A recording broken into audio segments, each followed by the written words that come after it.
ঈশ্বর ঈশ্বর আমি তোমার চলে এসেছি প্রভু তোমার আশীর্বাদ পাওয়ার জন্য তোমার দয়া তোমার মুখে পাওয়ার জন্য হালেলুয়া Lord Jesus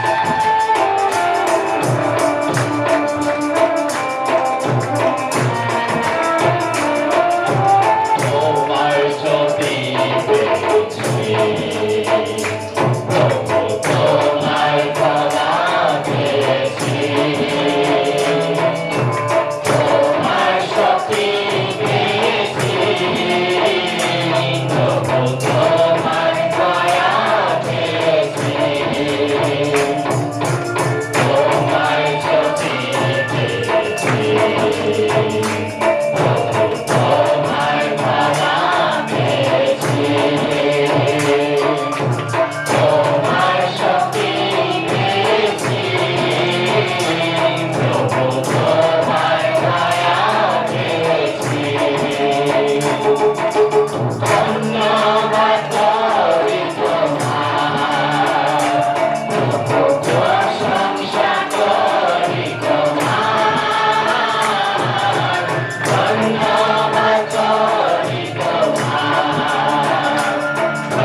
তুমি আমায় ভুলো না আমি কেমন করে তোমায় ভাবো প্রভু তুমি ভালো আমারে তুমি ভালো আমারে কোথায় গেলে আমি পাবো তোমারে দেখাই দাও প্রভু আমার চোখে কেমন করে তোমায় ভাবো প্রভু তুমি ভালো আমারে তুমি ভালো আমারে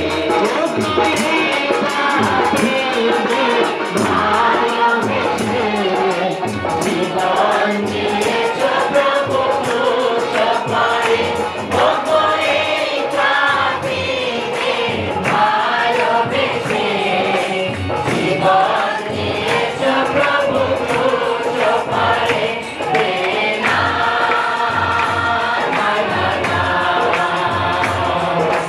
তুমি আমায় ভুলো না আমি কেমন করে তোমায় রাখবো প্রভু তুমি ভালো আমারে তুমি ভালো আমারে কোথায় গেলে আমি পাবো তোমারে দেখা দাও প্রভু আমার চোখে কেমন করে তোমায় রাখবো প্রভু তুমি ভালো আমারে তুমি ভালো আমারে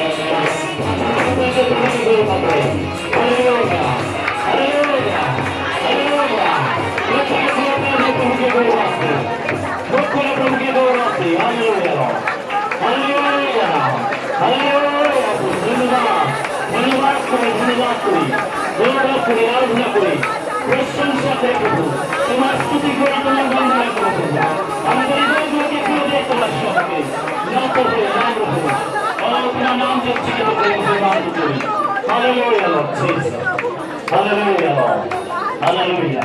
Holy Spirit, এসো পবিত্র আত্মার প্রত্যেকের অন্তরে, প্রত্যেকের হৃদয়ে তুমি এসো, প্রত্যেকের জীবনে তুমি এসো, পবিত্র আত্মা তুমি এসো, এই স্থানে তুমি এসো, প্রত্যেকের হৃদয়ে তুমি এসো, পবিত্র আত্মা তুমি এসো, প্রত্যেকের অন্তরে এসো। Hallelujah, Lord Jesus.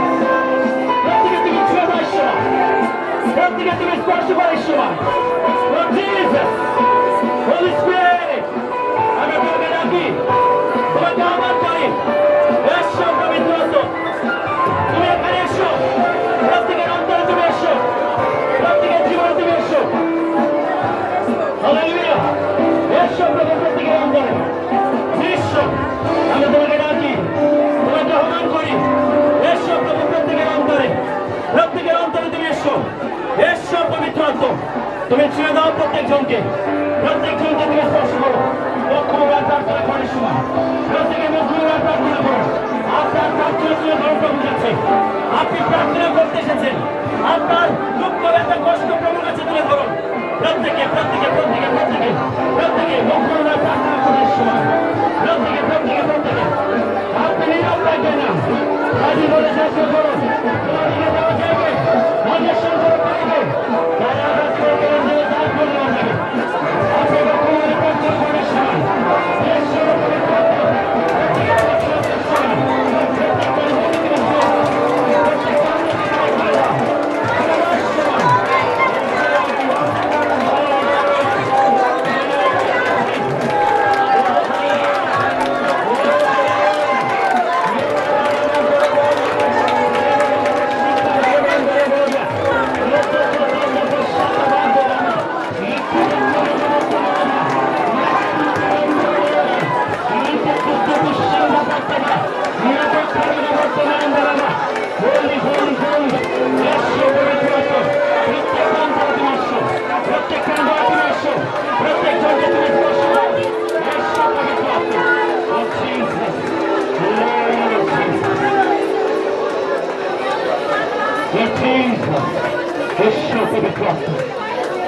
প্রত্যেকজনকে পৌঁছিয়ে দাও, প্রত্যেকজনকে তুমি ছুঁয়ে দাও। আমি তোমাকে পেতে চাই,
জোরে বার করুন।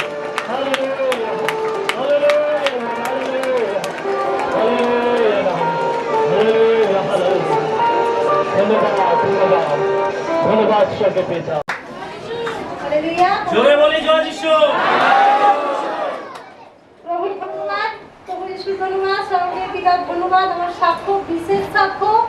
আমার গতকাল আমি যখন স্থির করি যে আমি এই বারুইপুর আসবো, তো আমাদের তো অনেকটা দূর রাস্তা, এবার আমরা কখনো আসিও নি, সেই জন্য আমরা একটা মারুতি ভাড়া করি। বৃহস্পতিবার দিন রাত্রে প্রেয়ার করতে করতেই মারুতি ভাড়া করা হয়। একটা মারুতি বলছে যে 3,500, আর একটা আমার নিজেদের মধ্যে বলছে 3200 টাকা। তো প্রভু আমি যাবো, যে কোনো প্রকারে ডায়মন্ড হারবার যেতে পারিনি। বাবা বলেছে কি যে হচ্ছে প্রত্যেকবার ঈশ্বরকে বলছিস যাবো, দিয়ে যাসনি, নিজেরই তো খারাপ লাগে, তো যাই হোক যা। কিন্তু আমার বাবার কাছে একটা টাকাও নেই, যে কিভাবে যাবো আমি জানি না। তো এবারে প্রভুর কাছে প্রার্থনা করছি সবসময় যে 3200 টাকা তো হয়ে গেছে, কোথা থেকে দেবো। তো প্রভুর কাছে সর্বসময় উঠতে বসতে সবসময় প্রার্থনা করছি, তুমি এমন কিছু করো যা যেন আমি যেতে পারি, তোমার রাজ্যে যেন যেতে পারি, এবং তুমি আশীর্বাদ করো। এবং একটা জায়গায় বেড়াতে যাওয়ার কথা ছিল, হঠাৎই আমি ব্যাংক থেকে 1000 টাকা তুলে আনছিলাম। আমি প্রার্থনা করতে করতে বলি 1000 টাকা আমি দিতে পারি, আর বাদ বাকিটা বাবা তুমি দাও। তো বাবা বলছে ঠিক আছে। বাবা কখনো বলেনি যে যেতে হবে না এত টাকার জন্য, কিন্তু প্রভু আশীর্বাদ করছেন। প্রভুকে সবসময় প্রার্থনা করতাম। তো প্রভু এত মহান, কালকে আমার বাবার 12,000 টাকা মিরাক্কেল মানি করে দিয়েছেন। সেই জন্য আজকে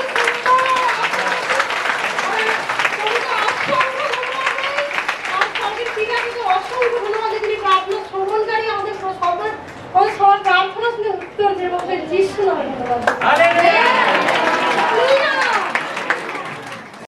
পরমপিতা পরমেশ্বর প্রভু যিশু নাম থেকে পিতা পুত্র পবিত্র আত্মাকে করি অসংখ্য অসংখ্য ধন্যবাদ। আমার আত্মিক ভাই বোনদেরকে জয় যিশু।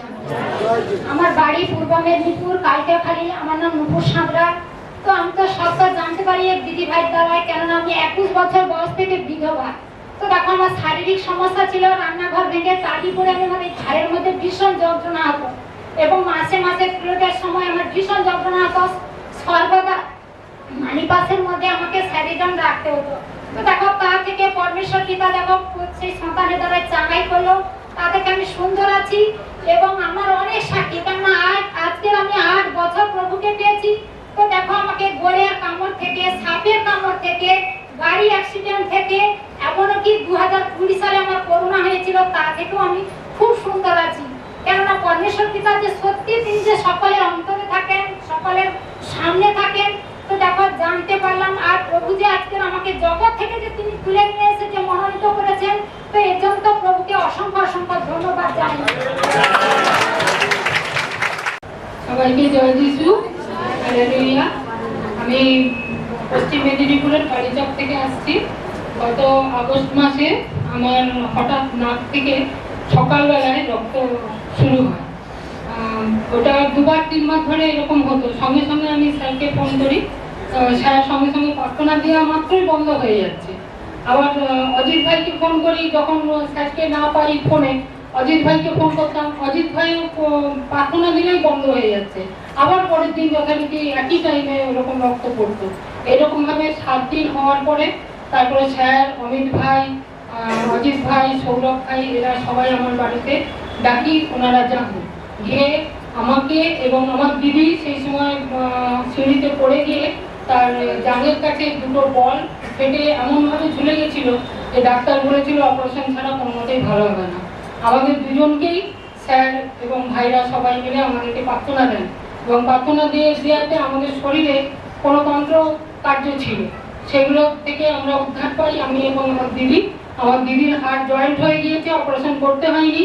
এবং স্যারের দেওয়া প্রার্থনাতে তারপরের দিন যদি আমার রক্ত পড়েছিল, কিন্তু আমি যখন স্যারকে প্রার্থনা করি, স্যারও আমাকে প্রার্থনা দিচ্ছেন, আর আমিও সঙ্গে সঙ্গে ঈশ্বরের কাছে প্রার্থনা করি যে প্রভু আমি আমার নিজের জীবনকে তোমার চরণে বলিদান করছি। তো সেই দিন থেকে যে আমার রক্ত পড়া বন্ধ হয়েছে, আজ পর্যন্ত আমি আমার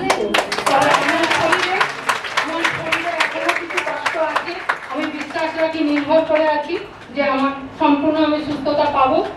আরো রিসেন্ট তার দিনা 15 পরে আমার ননদের হঠাৎ কোভিড-19 শুরু হয়, এবং তার লাংসে 2টো লাংসই 70% পাওয়ার হয়ে যায়। সঙ্গে সঙ্গে আমি স্যারকে ফোন করি যে স্যার আমার এরকম অবস্থা, ডাক্তার আইসিইউতে ভর্তি করেছে, আশা ছেড়ে দিয়েছে, বলছে ঈশ্বর ভরসা।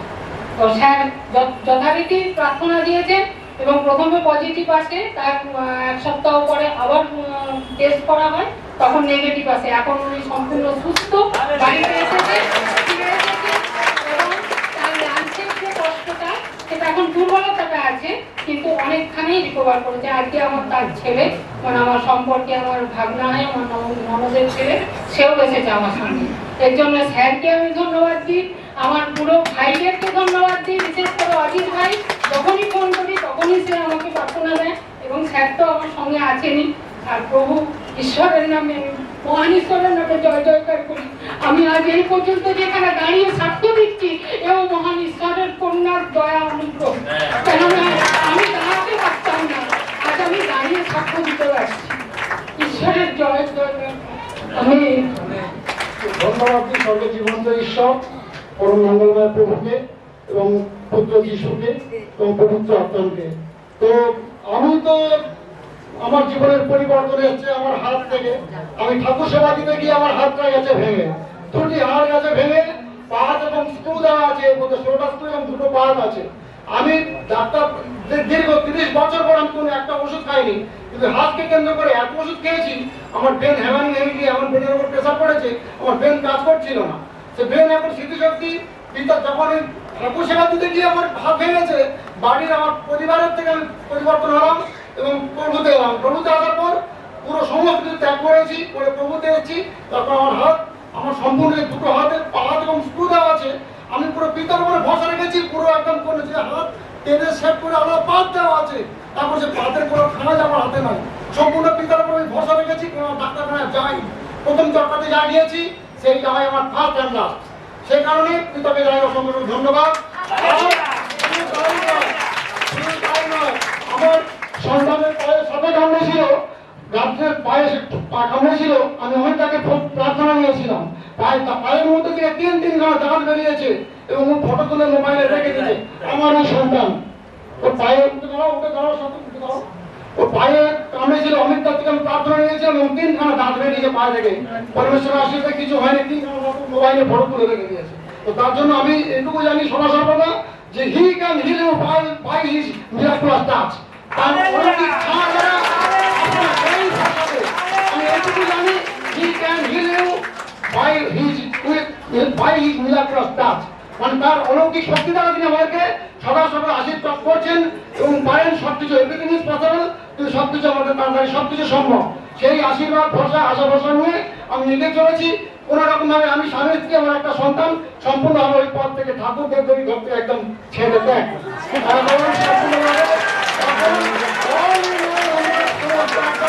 সেই দিন থেকে আমার পুরো একদম get out from my door।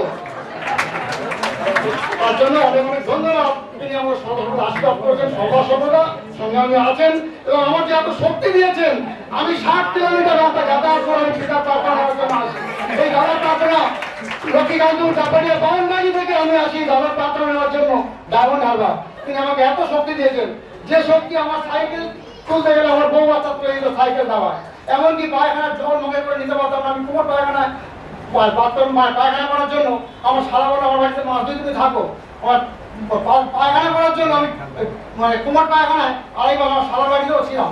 কিন্তু এখন আমি এত শক্তি পেয়েছি, আমার বিসলারির 20 লিটারের জল থেকে নিজে গ্যাস ভরা, নিজে গ্যাস ভরা শুরু করে 30-32 লিটারের যে গ্যাস সিলিন্ডার নিজে সাইকেলে ভরাচ্ছি, আমাকে এত শক্তি দিয়েছে। তিনি সারা সারা সংগ্রামী আছেন, আমি বিশ্বাস করি। আমি দিলে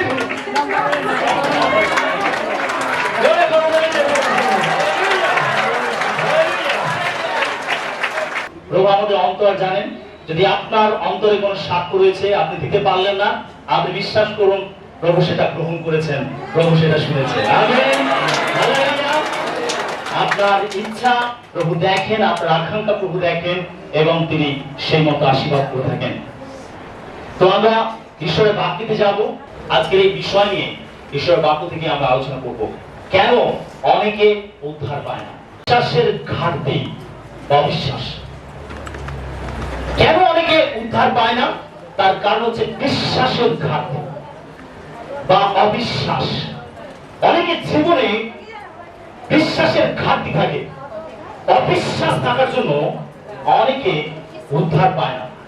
আমরা মথালিত সুসমাচার তার 17 অধ্যায় 14 থেকে 17 পদ আমরা দেখব। পরে তাহারা লোকসমূহের নিকটে আসিলে এক ব্যক্তি তাহার কাছে আসিয়া জানু পাতিয়া কহিল, প্রভু, আমার পুত্রের প্রতি দয়া করুন, কেননা সে মৃগী রোগগ্রস্ত এবং অত্যন্ত ক্লেশ পাইতেছে, কারণ সে বারবার আগুনে ও বারবার জলে পড়িয়া থাকে। আর আমি আপনার শিষ্যদের নিকটে তাহাকে আনিয়াছিলাম, কিন্তু তাহারা তাহাকে সুস্থ করিতে পারিলেন না। যিশু উত্তর করিয়া কহিলেন, হে অবিশ্বাসী ও বিপদগামী বংশ, আমি কতকাল তোমাদের সঙ্গে থাকিব, কতকাল তোমাদের প্রতি সহিষ্ণুতা করিব, তোমরা উহাকে এখানে আমার কাছে আনো। আমেন। আমরা এখানে দেখি এই ঘটনাটা আমাদের অনেকের কাছে জানা। তার মধ্যে একটা দুষ্ট আত্মার কাজ ছিল, সে মৃগী রোগগ্রস্ত। আর যখন যিশুর কাছে এনে দেখতে পেল যিশু নেই, তখন তার শিশুদের কাছে তাকে নিয়ে আসলো এবং বললো যেন তাকে সুস্থ করে।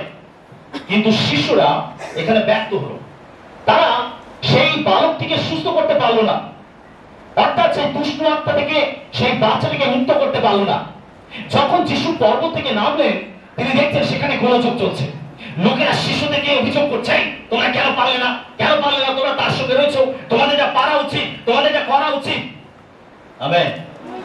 জানবেন, যখন আপনি প্রার্থনায় আসেন, মণ্ডলীতে আসেন, যখন আপনি যিশুকে বিশ্বাস করেন, যখন আপনি যিশু সেবা করেন, লোকেরা অনেক আশা নিয়ে আপনার কাছে আসে।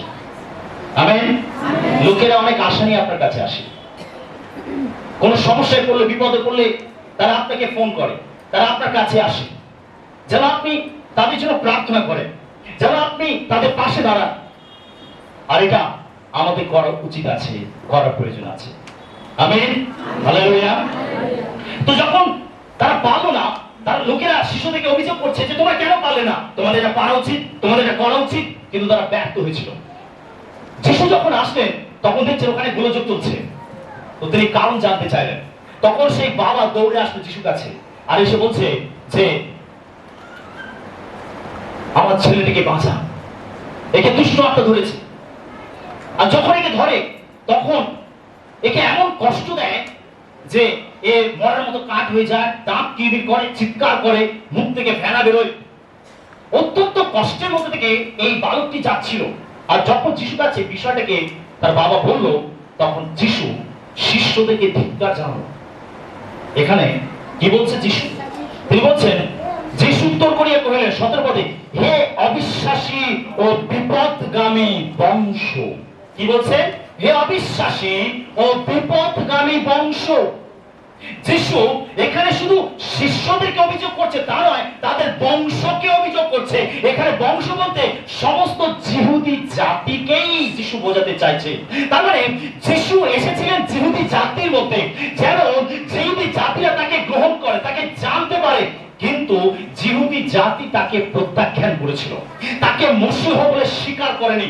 সমস্ত ফরিসিরা, যাজকেরা, যারা যারা শাস্ত্রজ্ঞ ছিল, যারা অধ্যাপক ছিল, তারা বারে বারে যিশুর বিরোধিতা করেছে, বারে বারে তারা যিশুকে অস্বীকার করেছে, আর যিশুকে তারা অবিশ্বাস করেছে।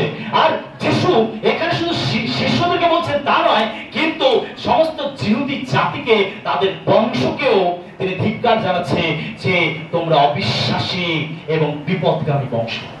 হালেলুয়া। কেন তারা সুস্থ করতে পারেনি?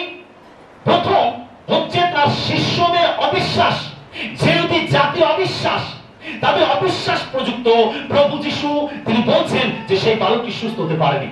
আজ আমরা অনেকেই আসি প্রভুর কাছে উদ্ধার পাওয়ার জন্য, অনেকে আসি প্রভুর কাছে আশীর্বাদ পাওয়ার জন্য, অনেকে আসি সুস্থ হওয়ার জন্য, কিন্তু আমাদের জীবনে সঠিক উপযুক্ত বিশ্বাস থাকে না, বা বিশ্বাসের ঘাটতি থাকে।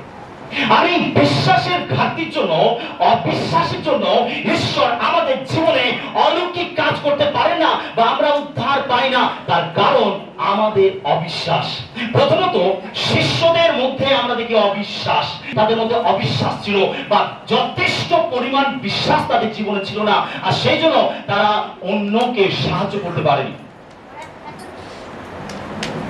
দ্বিতীয়, আমরা দেখি যে সেই বালকটির পিতা, তার মধ্যেও অবিশ্বাস ছিল।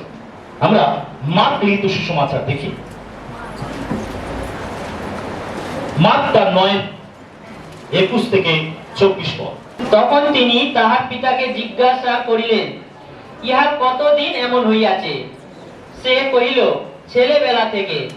আর সেই আত্মা ইহাকে বিনাশ করিবার নিমিত্ত অনেকবার আগুনে ও অনেকবার জলে ফেলিয়া দিয়াছে। কিন্তু আপনি যদি কিছু করিতে পারেন, তবে আমাদের প্রতি দয়া করিয়া উপকার করুন। যিশু তাহাকে কহিলেন, যদি পারেন। যে বিশ্বাস করে তাহার পক্ষে সকলই সাধ্য। অমনি সেই বালকের পিতা চেঁচাইয়া অশ্রু পাঠপূর্বক বলিয়া উঠিল, বিশ্বাস করিতেছি, আমার অবিশ্বাসের প্রতিকার করুন। আমেন। আমরা এখানে দেখি প্রথমে শিষ্যরা ব্যর্থ হয়েছিল, তার কারণ তাদের মধ্যে বিশ্বাসের ঘাটতি ছিল। দ্বিতীয়, আমরা দেখি সেই পিতাকে, যে পিতা, যে বাবা তার পুত্রকে নিয়ে এসেছিল সুস্থ করার জন্য, সেই পিতার মধ্যেও বিশ্বাসের ঘাটতি ছিল, তার মধ্যে অবিশ্বাস ছিল, আর সেই জন্য সে তার সন্তানকে সুস্থ করতে পারেনি। যখন যিশু তাকে বলছে, সেই পিতা যিশুকে বলছে, যদি পারেন, যদি পারেন আমার পুত্রটিকে সুস্থ করুন, যদি পারেন। যিশু বলছে, যদি পারেন। যে বিশ্বাস করে তার পক্ষে সকলই সম্ভব। হালেলুয়া। যে বিশ্বাস করে তার পক্ষে সকলই সম্ভব। তখন এই বাবা চেতনা পেয়ে যিশুর চরণে পড়ে হয়তো বলছে, প্রভু, আমি বিশ্বাস করছি, আমার অবিশ্বাসের প্রতিকার করুন।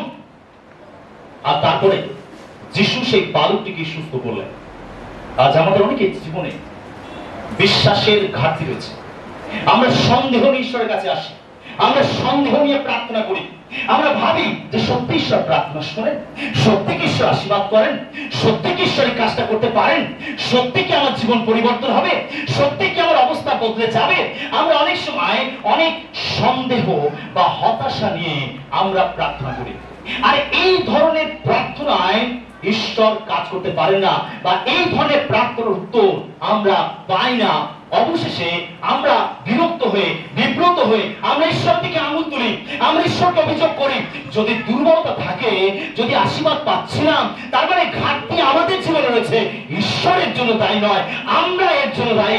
আমরা কোনো কিছুর জন্য ঈশ্বরের দিকে আঙুল তুলতে পারি না, আমরা ঈশ্বরকে অভিযোগ করতে পারি না, কারণ দুর্বলতা আমাদের জীবনে রয়েছে।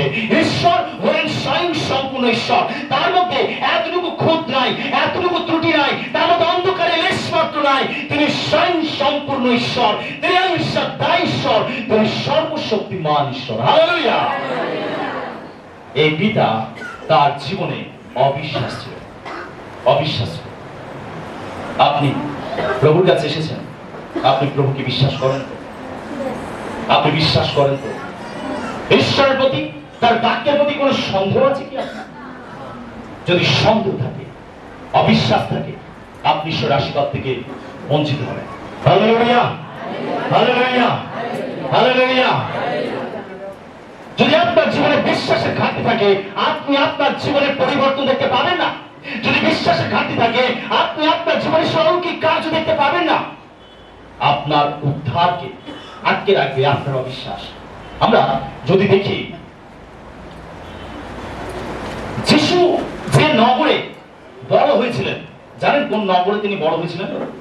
কোন নগরে? কে বলতে পারে? হ্যাঁ হ্যাঁ, জোরে জোরে। নাজারত। নাজারত। সেই জন্য যিশুকে বলা হয় নাজারতীয় যিশু। যখন অসুস্থ পীড়িত ব্যক্তিরা যিশুর কাছে প্রার্থনা করতো, দূর থেকে যিশুকে ডাকতো, হে নাজারতীয় যিশু, তাই না? এভাবে তারা ডাকতো, প্রার্থনা করতো। কেন?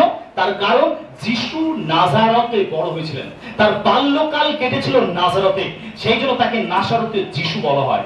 এই নাজারত যেখানে প্রভু যিশু বড় হয়েছিলেন, এই নাজারতের লোকেরা যিশুকে বিশ্বাস করে। আমরা মথলিখিত সুসমাচার 13 অধ্যায়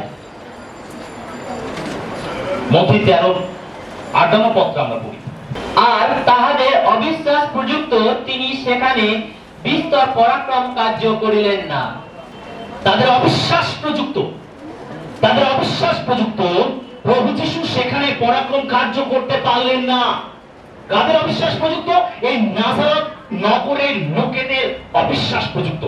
যদি আমরা আগে থেকে পড়ি আমরা দেখতে পাবো যিশু তিনি এখানে বলছেন যে ভাববাদী স্বদেশে গ্রাহ্য হন না।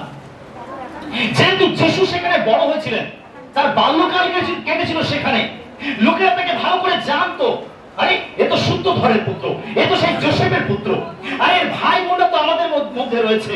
তারা যিশুকে সেইভাবে বিশ্বাস করেনি যে তিনি মসিহ।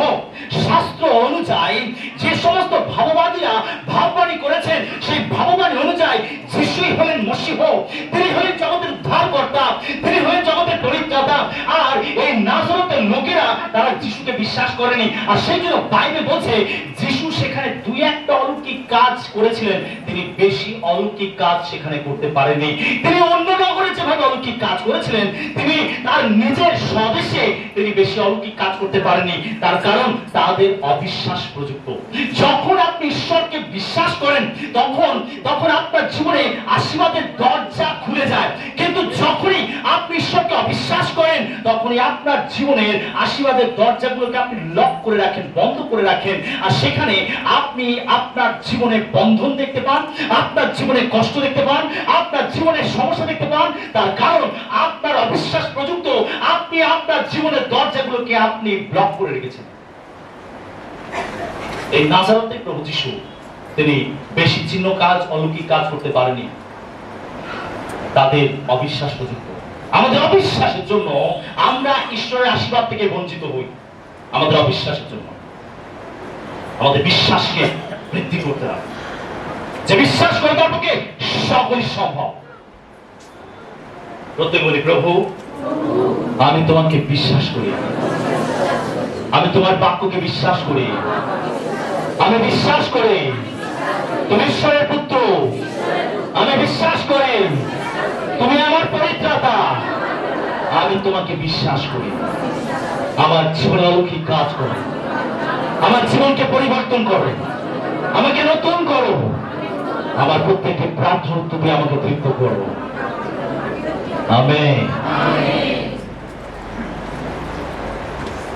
যদি ঈশ্বরকে কোনো কিছু খুশি করে সেটা হচ্ছে আমাদের বিশ্বাস। এব্রিয় 11:6 বদলে ধরেছে, বিনা বিশ্বাসে পিতৃপ্রাপ্ত হওয়া কাহার পক্ষে সাধ্য নয়। যে ব্যক্তি ঈশ্বরের নিকটে উপস্থিত হয় তাহার বিশ্বাস করে আবশ্যক যে ঈশ্বর আছেন এবং যারা তার অন্বেষণ করে তিনি তাহাদের পুরস্কার দাতা। ঈশ্বরকে খুশি করে আমাদের বিশ্বাস, আমাদের বিশ্বাস। এই বাবা যখন যিশু তাকে চেতনা দিলেন, এই বাবা যিশুর চরণে পড়ে বলছে আমি বিশ্বাস করতেছি, আমার অবিশ্বাসের প্রতিকার করুন। আজকে যদি আপনি দেখছেন আপনার জীবনে যথেষ্ট বিশ্বাস নেই, বিশ্বাসের ঘাটতি রয়েছে, একজন পারে যিনি আপনার বিশ্বাসকে বৃদ্ধি করতে পারেন, তিনি হচ্ছেন প্রভু যিশু। আপনাকে প্রভুর চরণে পড়তে হবে ওই বাবার মতো, আর বলতে হবে যে প্রভু তুমি আমার অবিশ্বাসের প্রতিকার করো। অবিশ্বাস হলো একটা আত্মিক রোগ, এটা হলো একটা আত্মিক রোগ। আর এই রোগ থেকে সুস্থ হতে গেলে একমাত্র প্রভু যিশুই পারেন আপনাকে সুস্থ করতে। যেভাবে ওই পিতা যিশুর চরণে পড়েছিল, আপনাকেও যিশুর চরণে পড়তে হবে। যদি কোথাও আপনি দেখছেন আপনার জীবনে বিশ্বাসের ঘাটতি রয়েছে, আপনাকে যিশুর চরণে পড়তে হবে ওই পিতার মতো, আর বলতে হবে প্রভু আমার অবিশ্বাসের প্রতিকার করুন। তিনি আপনার অবিশ্বাসের প্রতিকার করবেন, তিনি আপনার মধ্যে বিশ্বাস যোগাবেন, তিনি তার বাক্যের মাধ্যমে আপনার মধ্যে বিশ্বাস উৎপন্ন করবেন, তিনি তার অলৌকিক কার্যের মাধ্যমে তিনি আপনার জীবনে বিশ্বাস উৎপন্ন করবেন, তিনি তার রবের মাধ্যমে আপনার জীবনে বিশ্বাস উৎপন্ন করবে। তিনি অলৌকিক ভাবে আপনার বিশ্বাসকে দৃঢ় করবেন, যেন তিনি আরো বেশি করে তিনি নিজেকে আপনার জীবনে প্রকাশ করতে পারেন। সেই জন্য তিনি আপনার বিশ্বাসকে বৃদ্ধি করবেন। Hallelujah, hallelujah, hallelujah. সেই জন্য আমাদেরকে বিশ্বাস বৃদ্ধি করতে হবে। আমরা অন্যদিকে দেখি এক মা সে যিশুর কাছে এসেছিল তার মেয়ের সুস্থতার জন্য, এবং তার মধ্যে বিশ্বাস থাকার জন্য সে দেখেছিল তার মেয়ে সুস্থ হয়েছে। আমেন। আমরা মথলিত সুসমাচার 15-28 পদ দেখি।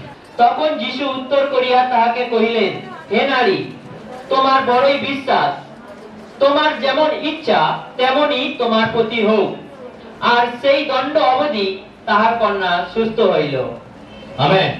আমরা এখানে দেখি একজন সুর ফয়নিকি, যে জাতিতে জিহুদি ছিল না, আর সে যিশুর কাছে এসেছিল প্রার্থনা নিয়ে। তার মেয়েকে দুষ্ট আত্মায় ধরেছে, তার মেয়ে বাড়িতে রয়েছে, আর এই মা যিশুর কাছে এসেছে আর এসে বলছে, প্রভু আমার মেয়েটিকে বাঁচান, আমার মেয়েটিকে দুষ্ট আত্মায় ধরেছে, অনেক ক্লেশ দিচ্ছে, আপনি আমার মেয়েটিকে সুস্থ করুন। যিশু বলছেন, সন্তানদের খাবার নিয়ে কুকুরদেরকে দেওয়া উচিত নয়। খুব কর্কশ ভাবে যিশু বলেছিলেন, যিশু খুব কর্কশ ভাবে এখানে কথা বলেছিলেন, সন্তানদের খাবার নিয়ে কুকুরদেরকে দেওয়া উচিত নয়। এই কথা শুনে এই স্ত্রী লোককে রেগে তিক্ততায় পূর্ণ হয়ে প্রভুর কাছ থেকে চলে যাওয়া উচিত ছিল। যদি আজকের আপনাকে এরকম ভাবে কেউ বলে, আপনি বিরক্ত হবেন, আপনি ক্রুদ্ধ হবেন, আপনিও তাকে দুটো চারটে কথা শুনে সেখান থেকে চলে যাবেন। কিন্তু এই স্ত্রী লোকটা কি উত্তর দিয়েছিল? সে উত্তর দিয়েছিল, হ্যাঁ প্রভু, কুকুরেরাও গুঁড়োগাড়া খাওয়ার অপেক্ষা করে। এই কথাতে প্রভু খুশি হয়েছিলেন। তিনি খুশি হয়ে তিনি বলেন, এত বড় বিশ্বাস, তোমার বড়ই বিশ্বাস, তোমার বড়ই বিশ্বাস, যাও তোমার কন্যা সুস্থ হয়ে গেছে। Hallelujah, hallelujah. একদিকে এই পিতাকে দেখি যে তার পুত্রকে নিয়ে এসেছিল যিশুর কাছে সুস্থ হওয়ার জন্য, আর একদিকে দেখি এই মাকে যে তার কন্যাকে সুস্থ করার জন্য যিশুর কাছে এসেছিল। আমরা দুটোকে পরিমাপ করি, একজনের অবিশ্বাস আর একজনের বিশ্বাস। যার জীবনে অবিশ্বাস ছিল সে যিশুর কাছ থেকে বচসা, যিশুর কাছ থেকে তিরস্কার, যিশুর কাছ থেকে সে ধিক্কার শুনেছিল। কিন্তু পক্ষান্তরে আমরা দেখি যার মধ্যে বিশ্বাস ছিল আর সে যিশুর প্রশংসা পেয়েছিল, বা যিশু তার জীবনের জন্য খুশি হয়েছিলেন এবং তার মেয়েকে তিনি সুস্থ করেছিলেন। হালেলুয়া। আজকে হয়তো আপনি প্রভুর কাছে এসেছেন, উপবাসের সঙ্গে প্রার্থনা করতে এসেছেন। আজকে হয়তো এখানে এসেছেন আপনি প্রার্থনা করতে। হয়তো আপনার জীবনে অনেক প্রার্থনা বিষয় রয়েছে, এমন এমন প্রার্থনা বিষয় রয়েছে, হয়তো আপনি অন্য কারোর জন্য প্রার্থনা নিয়ে এসেছেন। যার জন্য প্রার্থনা করছেন তিনি এখানে নেই, হয়তো তিনি বাড়িতে বা বিদেশে বা অন্য কোনো জায়গাতে রয়েছেন। আজকে ওই স্ত্রী লোকটির মতো আমাদের বিশ্বাসের প্রয়োজন আছে। Amen, hallelujah, hallelujah. আজকে ওই স্ত্রী লোকটির মতো আমাদের জীবনে বিশ্বাসের প্রয়োজন আছে। যদি আমাদের জীবনে ওই স্ত্রী লোকটার মতো বিশ্বাস থাকে, তাহলে প্রভু খুশি হবেন এবং তিনি আমাদেরকে আশীর্বাদ করবেন, এবং যাদের জন্য আমরা প্রার্থনা করব প্রভু তাদেরকেও আশীর্বাদ করবেন। Amen, hallelujah. যদি অন্যের জন্য প্রার্থনা নিয়ে আসেন, কতজন অন্যের জন্য প্রার্থনা নিয়ে এসেছেন? অনেকে। কতজন এদিকে, কতজন অন্যের জন্য প্রার্থনা নিয়ে এসেছেন? আজকে আপনার জীবনে ওই রকম বিশ্বাসের প্রয়োজন আছে, ওই স্ত্রী লোকটির মতো বিশ্বাসের প্রয়োজন আছে। Amen, hallelujah. যিশু বলেন, তোমার বড়ই বিশ্বাস। আজকে আপনার বিশ্বাসকে বড় করতে হবে, বড় করতে হবে, বড় করতে হবে, তবে প্রভু আপনার জীবনে অলৌকিক কাজ করবেন। 2 নম্বর, আত্মিক নিয়ম শৃঙ্খলার অভাব। আত্মিক নিয়ম শৃঙ্খলার অভাবের জন্য আমরা আমাদের জীবনে উদ্ধার পাই না, বা আমরা আমাদের জীবনে সে অলৌকিক কাজ দেখতে পাই না, আমাদের আত্মিক শৃঙ্খলার অভাবের জন্য। শুনছেন সকলে? এইবারে এগুলো শুনছেন সবাই? আমাদের জীবনে আত্মিক শৃঙ্খলার অভাবের জন্য আমরা আমাদের জীবনে উদ্ধার পাই না, ঈশ্বরের আশীর্বাদ পাই না। আমরা মার্কলিখিত সুসমাচার 9 অধ্যায় 29 পদ আমরা দেখব। তিনি কহিলেন, প্রার্থনা ভিন্ন আর কিছুতেই এই জাতি বাহির হয় না। আমেন। কি বলছে যিশু? প্রার্থনা ভিন্ন এই জাতি বাহির হয় না। যদি আপনি ইংলিশ ভার্সন দেখেন, ইংলিশ বাইবেল দেখেন, কিং জেমস ভার্সন দেখেন, সেখানে লেখা রয়েছে, and he said unto them, this kind can come forth by nothing but by prayer and fasting. বাংলাতে ওখানে শুধু প্রার্থনা লেখা রয়েছে, কিন্তু ইংলিশ ভার্সনে লেখা রয়েছে প্রার্থনা এবং উপবাস ভিন্ন এ জাতি বাহির হয় না। আমি অনেক সময় এই জায়গা থেকে বলে থাকি যে আমাদের এমন অনেক কিছু সমস্যা রয়েছে যেগুলো এমনি প্রার্থনাতেই কাজ হয়ে যায়, কিন্তু আমাদের জীবনে এমন কিছু বাধা বিঘ্ন সমস্যা রয়েছে যেগুলোর জন্য আমাদের উপবাস প্রার্থনা করার প্রয়োজন আছে। Amen, hallelujah. কতজন নিয়মিতভাবে উপবাস করেন? কতজন? ম্যান, ধন্যবাদ, প্রভু আশীর্বাদ করুন। হ্যাঁ, আমরা প্রত্যেক মাসের শেষ রবিবারটা উপবাস দিন হিসাবে আমরা পালন করে থাকি। আর এই লকডাউনের মধ্যে আমরা দীর্ঘ মাস ধরে মাসের শেষ রবিবারটা উপবাস দিন হিসাবে আমরা পালন করে থাকি। কতজন মাসের শেষ রবিবারটা উপবাস রাখেন?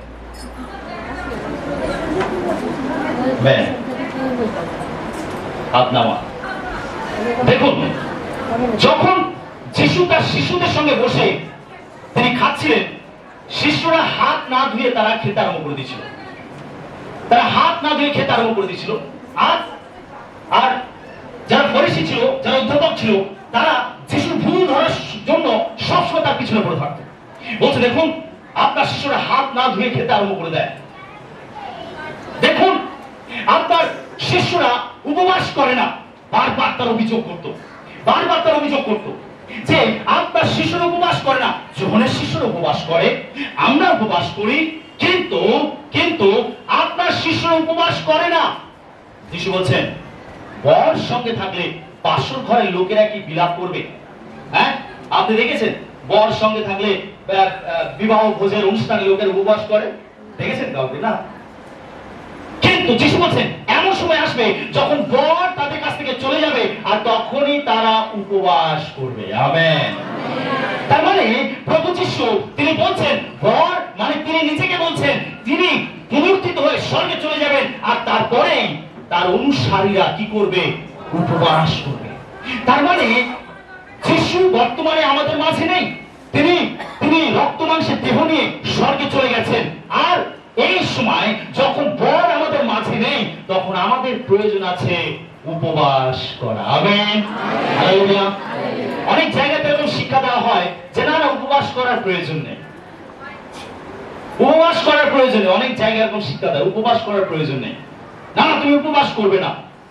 কিন্তু যিশু বলছে যে এমন সময় আসবে যখন আমার অনুসারীর উপবাস করবে। তার মানে উপবাস এবং প্রার্থনা খ্রিস্টীয় অনুসারীদের জীবনে এটা হবে একটা লাইফস্টাইল। হালেলুয়া। এটা হবে একটা লাইফস্টাইল। উপবাস এবং প্রার্থনা প্রভু যীশু খ্রিস্টের অনুসারীদের জীবনে এটা হবে একটা লাইফস্টাইল, এটা হবে একটা আত্মিক শৃঙ্খলা। আর এই আত্মিক শৃঙ্খলা যদি বিশ্বাসের জীবনে না থাকে, তাহলে তারা ঈশ্বরের আশীর্বাদ থেকে বঞ্চিত হয়। আপনার জীবনে একটা অধ্যাবসায় থাকতে হবে, প্রার্থনা এবং উপবাস। প্রার্থনা এবং উপবাস আত্মিক শৃঙ্খলাকে নিয়ে আসে। প্রার্থনা এবং উপবাস, প্রার্থনা এবং উপবাসের মাধ্যমে আমরা নিজেদেরকে একটা আত্মিক শৃঙ্খলার মধ্যে নিয়ে আসতে পারি। আর এই আত্মিক শৃঙ্খলার মধ্যে যখন আমরা নিজেদেরকে নিয়ে আসি, তখন ঈশ্বরের আত্মা আমাদের জীবনে কাজ করে, ঈশ্বর আমাদের সঙ্গে থাকেন, ঈশ্বর আমাদেরকে আশীর্বাদ করেন। আমরা আমাদের জীবনে উদ্ধার দেখতে পাই, আমরা আমাদের জীবনে আরোগ্যতা লাভ করতে পারি, আমাদের জীবন পরিবর্তন হয়। Amen, hallelujah, hallelujah. সেই জন্য বিশ্বাসের জীবন উপবাস থাকতে হবে, বিশ্বাসের জীবন উপবাস থাকতে হবে। অবশ্যই অনেকে আছেন উপবাস করেন, তাদের শরীর সাপোর্ট করে না, তারা উপবাস করে। উপবাস সম্বন্ধে আমি অনেক শিক্ষা দিয়েছি, এখনো অনেকে প্রশ্ন করে আমি কিভাবে উপবাস করব। আপনার শরীর বুঝে আপনাকে উপবাস করতে হবে। যদি আপনার সকালে কিছু মেডিসিন নেবার আছে যেগুলো নিতেই হবে, তাহলে আপনার স্বাভাবিক উপবাস করা উচিত নয়, আপনাকে আংশিক উপবাস করতে হবে। আংশিক উপবাস করলে আপনি ওষুধও নিতে পারবেন, আপনার শরীরও ঠিক থাকবে, আপনার সমস্যা হবে না।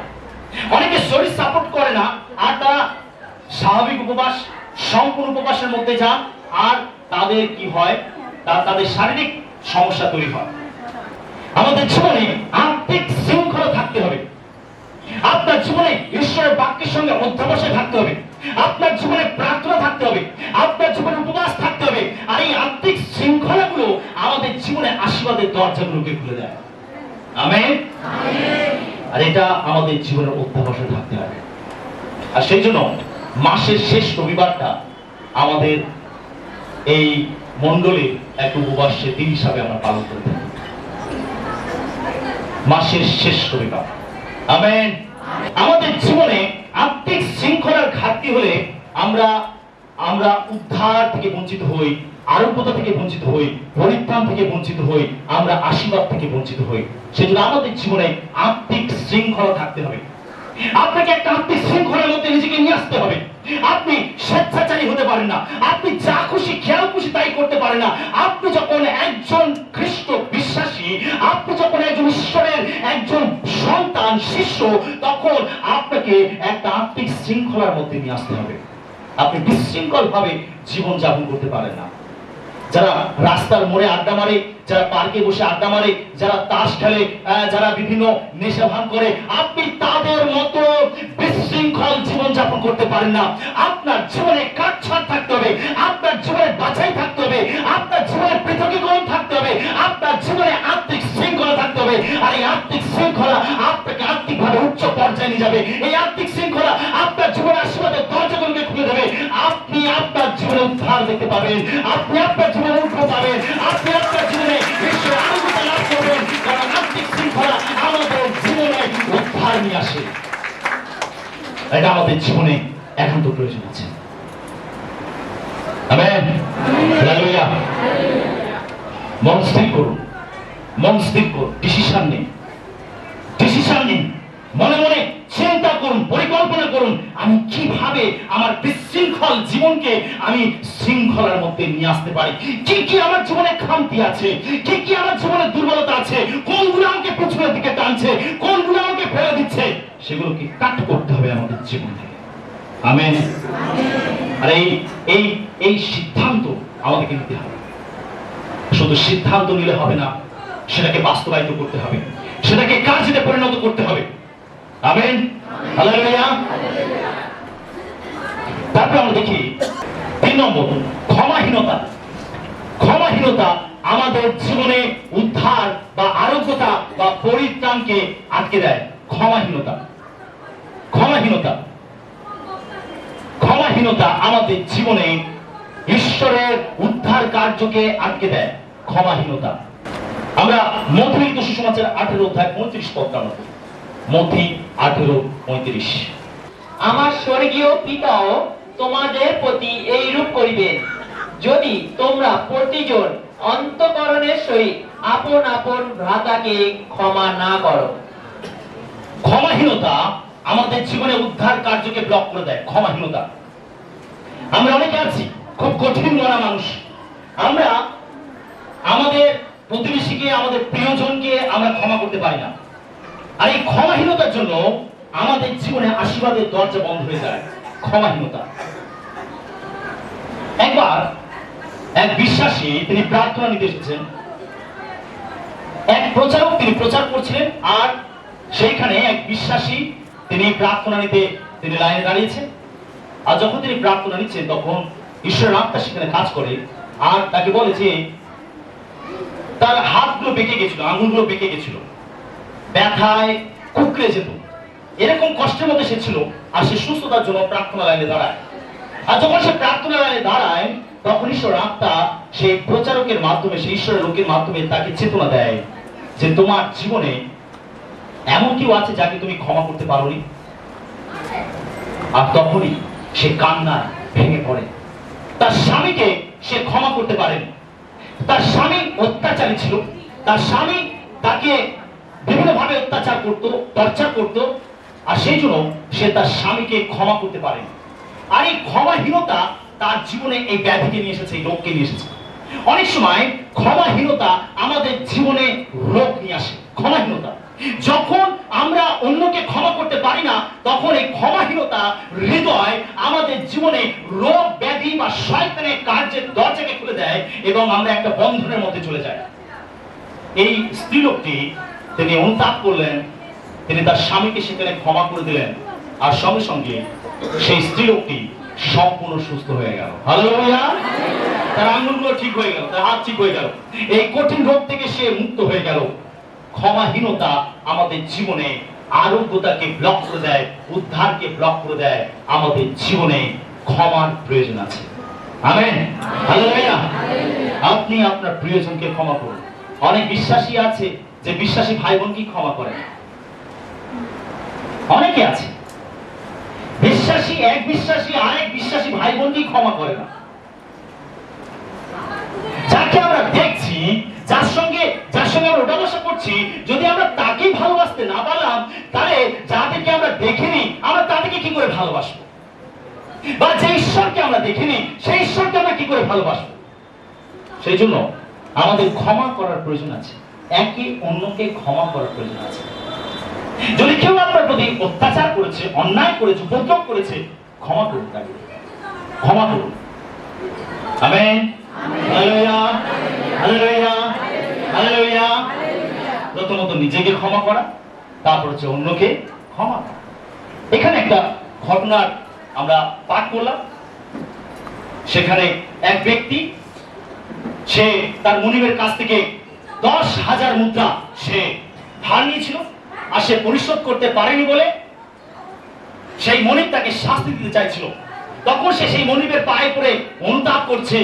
তখন সেই মনিব সেই দাসকে ক্ষমা করে দিলেন। এই দাসটা যে ক্ষমা পেল, 10,000 মুদ্রার তার সেই ঋণ মুকুব করে দিল।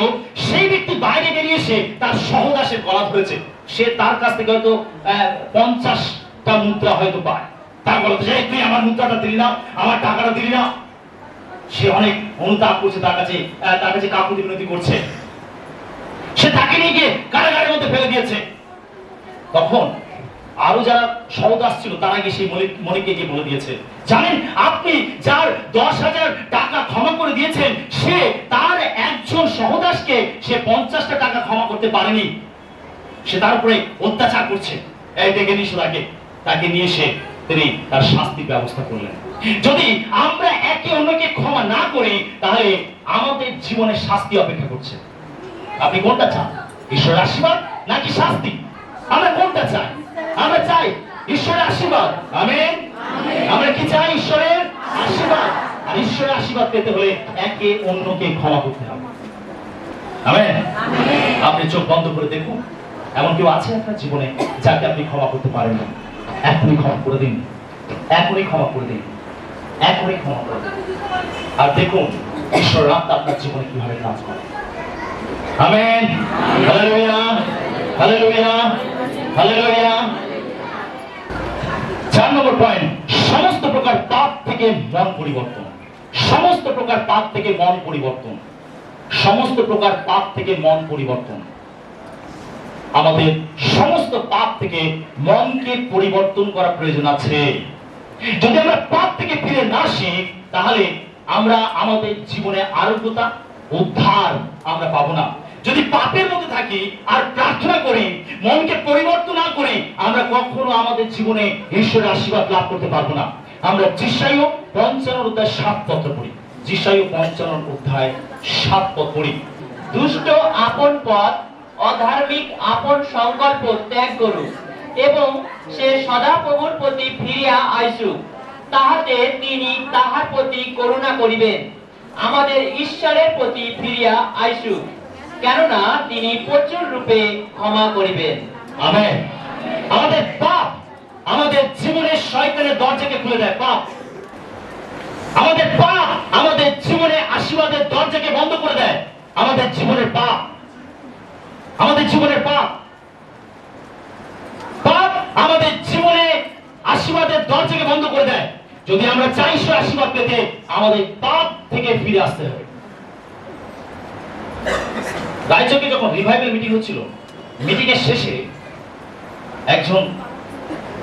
একজন দিদি ভাই, একজন স্ত্রীলোক দেখছি তিনি পান চিবোতে আমার সঙ্গে কথা বলছে। আমি তো দেখি পান চিবোতে তাহলে কি হবে, উপবাস করতে হবে।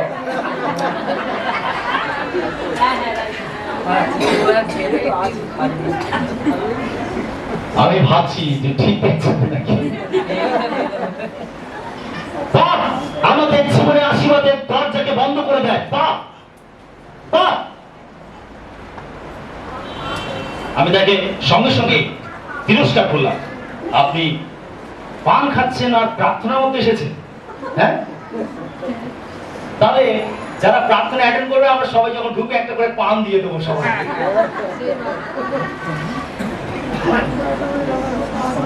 আমার একটা ঘটনা মনে পড়ে যাচ্ছে।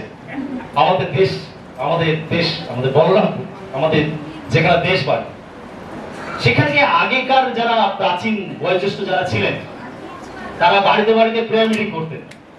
তার মধ্যে বাইবেলের কোনো স্টাডি ছিল না, বাইবেলের বাক্য সেরকম ছিল না। শুনুন ভালো করে, মজার বিষয়, আপনি এনজয় করবেন আমি বিশ্বাস করি। তারা কি করতো, তারা বাড়িতে বাড়িতে যখন প্রার্থনায় বসতো, প্রার্থনা শেষ হয়ে গেলে একটা করে ছোট ট্রে দিত সবাই। ধরুন 15 জন 20 জন এসছে, গ্যাপে একটা করে ট্রে রাখ। আর ওই প্রার্থনা হয়ে গেলে ওই ট্রের মধ্যে একটা করে বিড়ির বান্ডিল।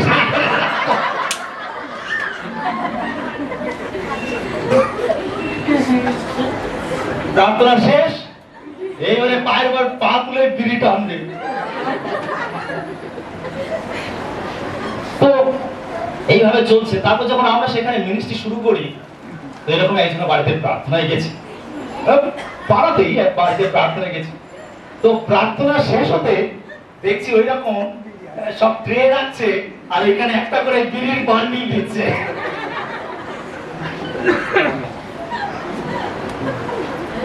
এটা ভয়ঙ্কর বিষয়। আপনি পাপেও থাকবেন আর প্রার্থনাও করবেন, কখনো হতে পারে না। Amen, hallelujah.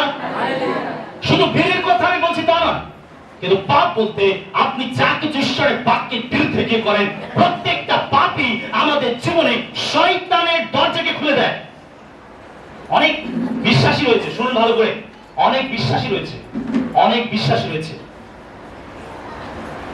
মোবাইলে তারা খারাপ ছবি দেখে, খারাপ সিনেমা দেখে, ব্লু ফিল্ম দেখে, নোংরা ছবি দেখে। তারা ভাবে কেউ তাদেরকে দেখতে পাচ্ছে না, কেউ জানে না।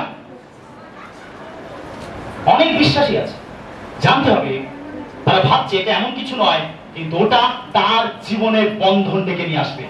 সে তার জীবনে আশীর্বাদের দরজাকে ব্লক করে দেবে। সে তার জীবনে কখনো সাকসেসফুল হতে পারবে না। সে তার জীবনে বন্ধন ডেকে নিয়ে আসবে। কোন পাপ আপনি করতে পারেন না। ঈশ্বরের বাক্য আমাদেরকে সেই অনুমতি দেয় না, ঈশ্বরের বাক্য আমাদেরকে সেই পারমিশন দেয় না।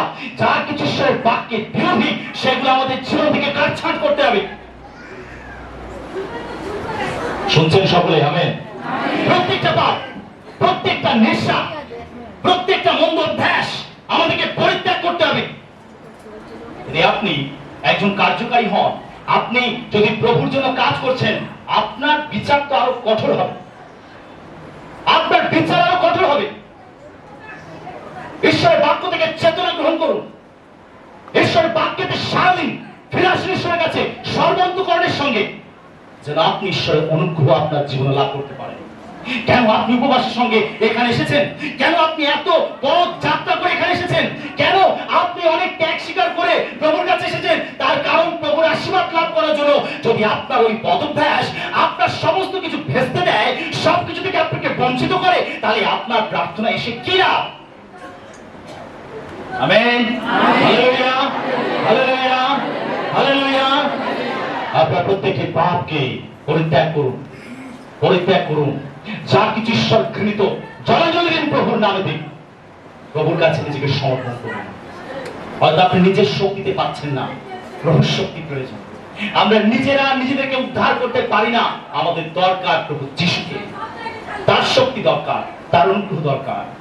আমাদের পাপ আমাদের জীবনে বন্ধন ডেকে নিয়ে আসে। যদি আমরা রোমিও 1:29 থেকে 32 পদ পড়ি, সেখানে 19টি পাপের কথা লেখা রয়েছে। যদি গালাতীয় 5 অধ্যায় 19 থেকে 21 পদ পড়ি, সেখানে 15টি পাপের কথা লেখা রয়েছে।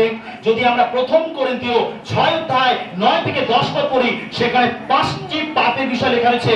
যদি যাত্রা পুস্তক 20 অধ্যায় 3 থেকে 17 পদ পড়ি, সেখানে 10টি আজ্ঞার কথা লেখা রয়েছে।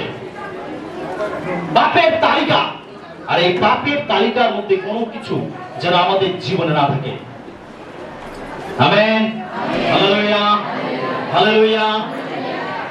আজকে আমি পুরো সাবজেক্টটাকে কমপ্লিট করতে পারলাম না, সেই জন্য আমি দুঃখিত। কতজন বাক্য শোনার সময় নোট করেন? কতজন নোট করেন? Amen, hallelujah, hallelujah. আমাদের এক ভাই রয়েছে, আমতা থেকে এসেছে, আমতা থেকে এসেছে। ও দাঁড়িয়ে দেখি, দাঁড়িয়ে। আমরা কিছুদিন আগে বাগনান গেছিলাম, বাগনান থেকে হয়ে আমরা আমতাতে গেছিলাম। আর এই ভাই আমাকে দেখাচ্ছেন তার নোটবুকটা আমাকে দেখাচ্ছে। ওইদিকে একটু ঘুরি যাতে সবাই দেখতে পায়। হালেলুয়া।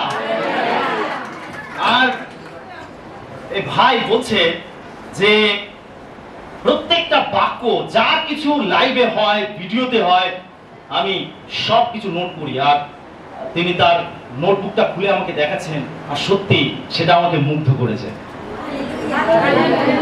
প্রত্যেকটা সাবজেক্ট সূচিপত্র করে লিখে এবং প্রত্যেকটা ডেট, প্রত্যেকটা দিনের বিষয় একদম পদ বাই পদ সমস্ত নোটগুলো তিনি সেগুলো জড়ো করেছেন এক জায়গায়। হালেলুয়া। এই ভাইয়ের জন্য জোরে করতালি দেই।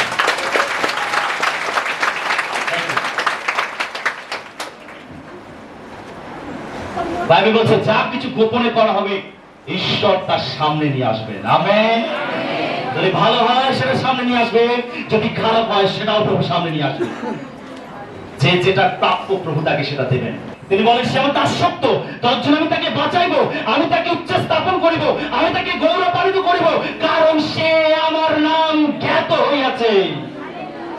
আপনি প্রভুর জন্য কিছু করেন, গোপনে করেন, প্রভু সবার সামনে সেটা নিয়ে আসবেন, আপনাকে সেই সম্মান তিনি দেবেন। সেই জন্য যখন ঈশ্বর বাক্য হয় নোট নিতে হয়। একটা সময় যখন আমরা বিভিন্ন প্রার্থনা সভায় যেতাম, যখন একজন বিশ্বাসী হয়ে প্রার্থনার মধ্যে যেতাম, পড়াশোনার মধ্যে যেতাম, প্রত্যেকটা নোট আমি নিতাম। শুধু নোট নেওয়া নয়, সেটাকে স্টাডি করা। ভাই আমাদেরকে বলছে আমি সব নোট নিই এবং আমি মণ্ডলীতে গিয়ে প্রত্যেকটা বাক্য সেখানে প্রচার করি। হালেলুয়া। আর এইভাবে ঈশ্বরের বাক্য আমরা প্রচার করতে পারি, ঈশ্বরের বাক্য আমরা ছড়াতে পারি, ঈশ্বরের বাক্যকে আমরা বিলাতে পারি। প্রভুর বাক্যে লেখা রয়েছে যে যখন পৌল তিনি প্রচার করছিলেন, লেখা রয়েছে যে ইফিসীয় নগরে প্রভুর বাক্য বৃদ্ধি পাইতে থাকিল। হালেলুয়া। ঈশ্বরের বাক্য বৃদ্ধি পাবে তখনই যখন আমরা পদক্ষেপ নেব। ঈশ্বরের বাক্য বৃদ্ধি পাবে তখন যখন আমরা সেটার জন্য এগিয়ে যাব, আমরা কাজ করব, আমরা ছড়াবো, তখন ঈশ্বরের বাক্য বৃদ্ধি পাবে। আর এই দায়িত্ব আমাদের প্রত্যেকের। প্রভু সেই দায়িত্ব আমাদের প্রত্যেকে দিয়েছে। না যিনি পাঁচটা শুধু তিনি করবেন, না যিনি প্রচারক তিনি শুধু প্রচার করবেন, না প্রত্যেকটা বিশ্বাসী দায়িত্ব যিশু সুসমাচারকে অন্যকে তুলে দেওয়া। আমেন। সেই জন্য নোট নেবেন, নোট নেবেন। Hallelujah, hallelujah. আজকে আপনি প্রভুর আশীর্বাদ পেতে চান, অনুগ্রহ পেতে চান। হালেলুয়া, জোরে বলি হালেলুয়া, হালেলুয়া। আমাদের পাপ থেকে ফিরে আসতে হবে, অন্যকে ক্ষমা করতে হবে, বিশ্বাস করতে হবে। আমেন। বিশ্বাস করতে হবে, আমাদের আত্মিক শৃঙ্খলা গড়ে তুলতে হবে। কটা পয়েন্ট আজকে শুনেছি আমরা? কটা পয়েন্ট? 4টে পয়েন্ট। এই দিক থেকে একটা পয়েন্ট শুনি। ফার্স্ট পয়েন্ট, এদিক থেকে বিশ্বাসের ঘাটতি। 2 নম্বর পয়েন্ট এদিক থেকে আত্মিক নিয়ম শৃঙ্খলার অভাব। 3 নম্বর এদিক থেকে ক্ষমাহীনতা আশীর্বাদের দরজাকে বন্ধ করে দেয়। 4 নম্বর পয়েন্ট এদিক থেকে হ্যাঁ, সমস্ত পাপ থেকে মন পরিবর্তন করার প্রয়োজন আছে। Amen, hallelujah. আমি কেন জিজ্ঞাসা করছি বলুন তো? প্রেশারে রাখতে চাইছি, যাতে যে কোনো প্রকার ঈশ্বরের বাক্যটাকে ঠুকি দেওয়া যায় ভেতরে, কারণ ওটাই তো কাজ করবে আমাদের জীবনে। আমেন। আর ওটাকে যদি ঢোকাতে না পারি তাহলে আমাদের জীবনে পরিবর্তন কিভাবে দেবে? সেই জন্য একটু চাপ দিচ্ছি। Hallelujah, hallelujah.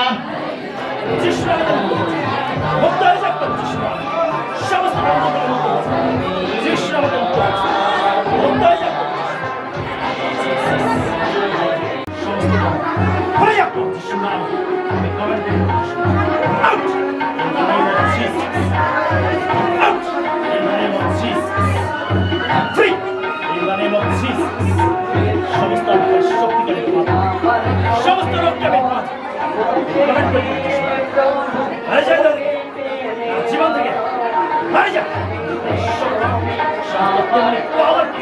আমি ক্যান্সেল করেছি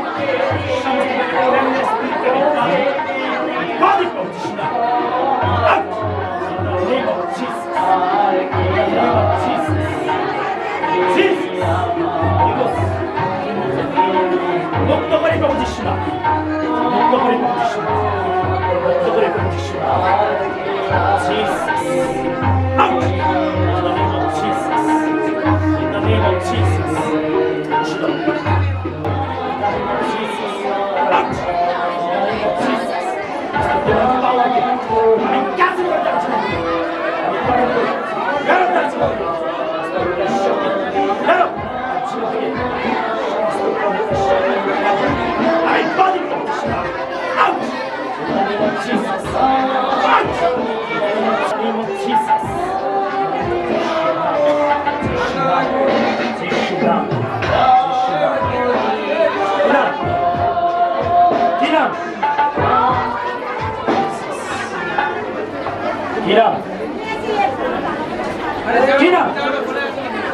আস্তে আস্তে আস্তে আস্তে।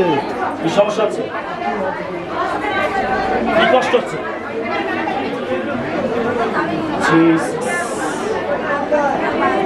যা কিছু আমাদের শক্তি কাজ, যা কিছু কাজ রয়েছে আমি এখনই ক্যান্সেল করতে যাচ্ছি।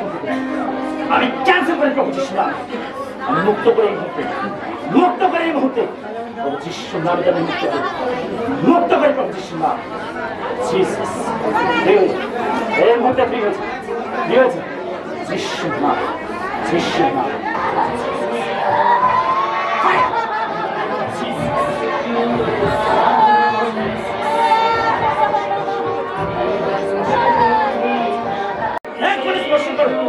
সমস্ত বন্ধ হয়ে যাক এই মুহূর্তে। আমি কমেন্ট করি গেল তার জীবন থেকে। যিশু নাম, জিসাস।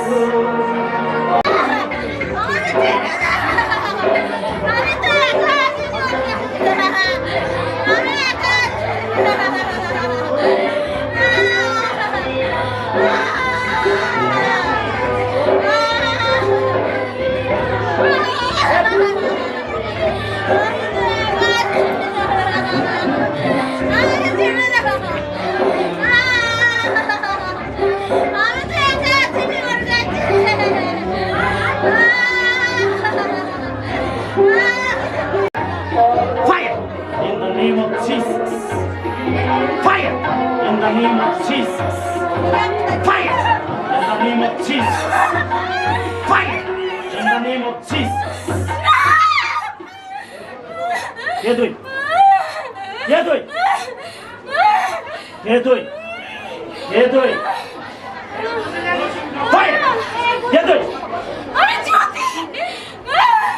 Jyoti. এসে ওর সঙ্গে কি নাম? ঝুমা।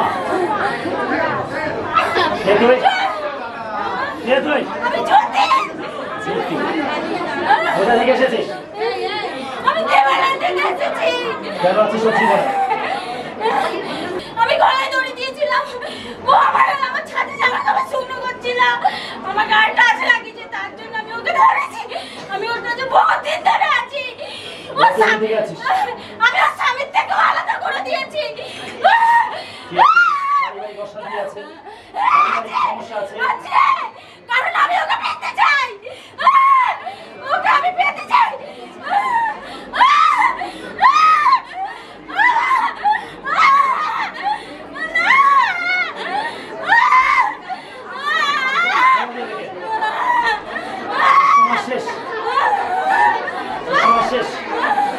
যিশুর নামে আমি কন্যাকে না বলবো না বেরোয় যাবে না বলবো না বেরোয় যাবে আমি বলবো না আউট আমি বলবো না out in the name of Jesus out বেরোয় যাবে যিশুর নামে ফ্রি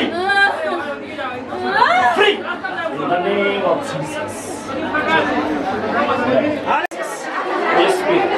যিশুর নাম যিশুর নাম যিশুর নাম যিশুর নাম যিশুর নাম যিশুর নাম যিশুর নাম জিসাস এই কাজকে আমি ক্যান্সেল করব ক্যান্সেল করব যিশুর নাম অন্ধকারের শক্তিকে আমি বাধা করব যিশুর নাম বেরোয় যাও থেকে বেরো তার জীবন থেকে বেরো তার জীবন থেকে যিশুর নাম দেবে বেরো তার জীবন থেকে বেরো বেরো ডিমন তার জীবন থেকে বেরো out in the name of Jesus in the name of Jesus in the name of Jesus বেরো যাও থেকে যিশুর নাম যিশুর নাম বেরো শয়তান তার জীবন থেকে বেরো এই দেহ থেকে বেরো বেরো যাও থেকে যিশুর নাম যিশুর নাম fire in the name of Jesus fire in the name of Jesus fire in the name of Jesus, in the name of Jesus, in the name of Jesus, out, out, in the name of Jesus, out, in the name of Jesus. মুক্ত করে মুক্ত করে মুক্ত করে তোমার সামনে মাথা বেরোয় যাবে বেরোয় যাবে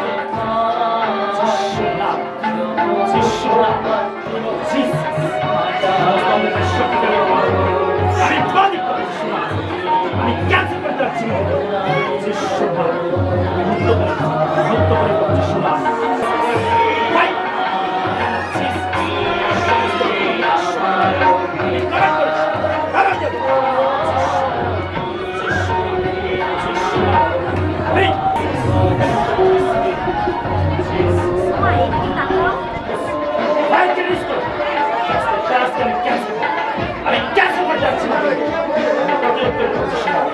আমি আদেশ করি বাড়ি যাবে তার জীবন থেকে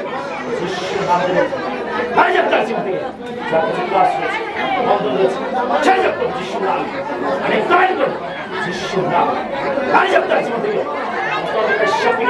আমি কমেন্ট করে পাবো যিশুর নাম ফায়ারকে রিলিজ করি ফায়ারকে রিলিজ করে তারপরে মুক্ত করে পাবো যিশুর নাম মুক্ত করে পাবো যিশুর নাম মুক্ত করে পাবো যিশুর নাম মুক্ত করে পাবো যিশুর নাম fire in the name of Jesus fire in the name of Jesus free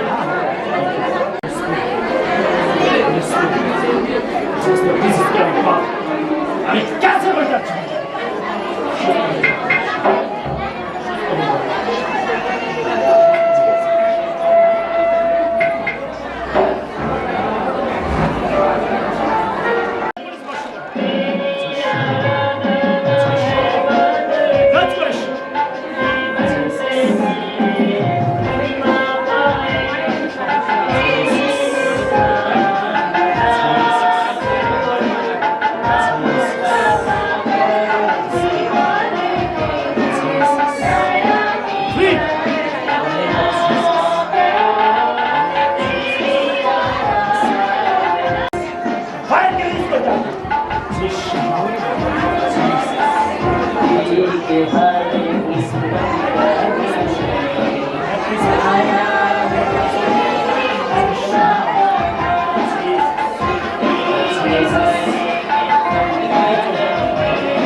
Jesus.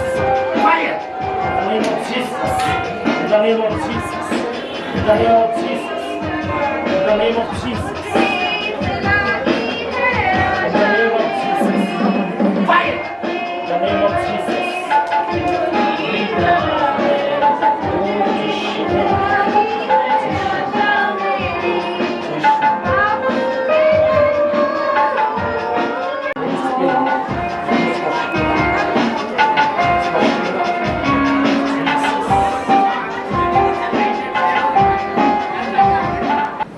প্রভু যিশুর নামে প্রার্থনা করি সময়, প্রভু যিশুর নামে প্রার্থনা করে স্বর্গীয় পিতা, তুমি এই সময় তোমার সন্তানকে আশীর্বাদ করো, তোমার শক্তি তোমার অনুগ্রহ তুমি দান করো।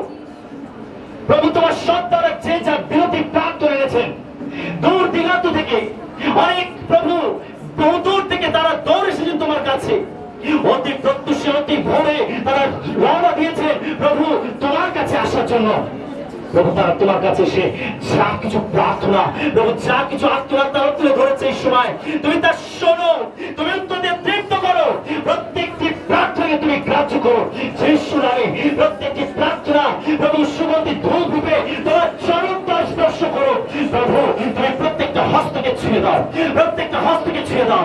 যা কিছু প্রার্থনার বিষয় রয়েছে তাদের হাতের মধ্যে প্রভু তুমি তা গ্রহণ করো। তুমি আসছো কার্যকারী, তুমি প্রত্যেকের জীবনে আসছো কাজ করো, প্রত্যেকের জীবনকে তুমি পরিবর্তন করো, যেন এই প্রার্থনা একদিন ধন্যবাদে পরিণত হতে পারে, যেন নতুন নতুন সাক্ষ্য আমরা দেখতে পাই। তুমি প্রত্যেকের জীবনে অলৌকিক কাজ করো এবং যিশুর নামে তুমি প্রত্যেকে স্পর্শ করো।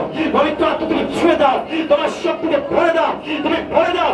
যা কিছু রোগ পীড়া রয়েছে, ব্যাধি রয়েছে, যা কিছু জটিল কঠিন সমস্যা রয়েছে, আমি করণ করে প্রভু যিশুর নামে চলে যাক এই মুহূর্তে, বেড়ে যাক এই মুহূর্তে। সমস্ত অন্ধকারের শক্তিকে বাঁধি, সমস্ত অন্ধকারের শক্তিকে বাঁধি, নরকের শক্তিকে বাঁধি, দুষ্ট থেকে বাঁধি।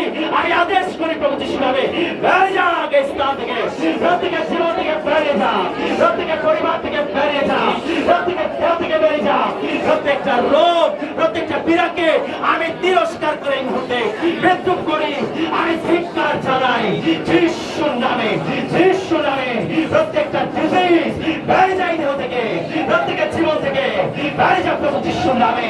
সমস্ত অন্ধকারের শক্তিগুলোকে আমি বাঁধি, আমি প্রতিরোধ করে সময় এই মুহূর্তে পবিত্র আত্মা তুমি ছুঁয়ে দাও এই হলে কোনায় কোনায় তোমার আত্মা আমি দাবি করি এবং তুমি কার্য করো।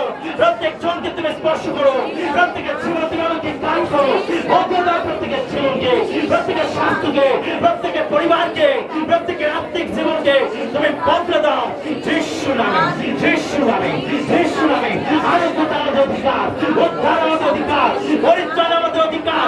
যিশু তোমার মৃত্যু, তোমার পুনরুত্থানের দ্বারা আমরা তা পেয়েছি আমাদের জীবনে, তোমার খাদ্য সকল দ্বারা আমরা সুস্থ হয়েছি।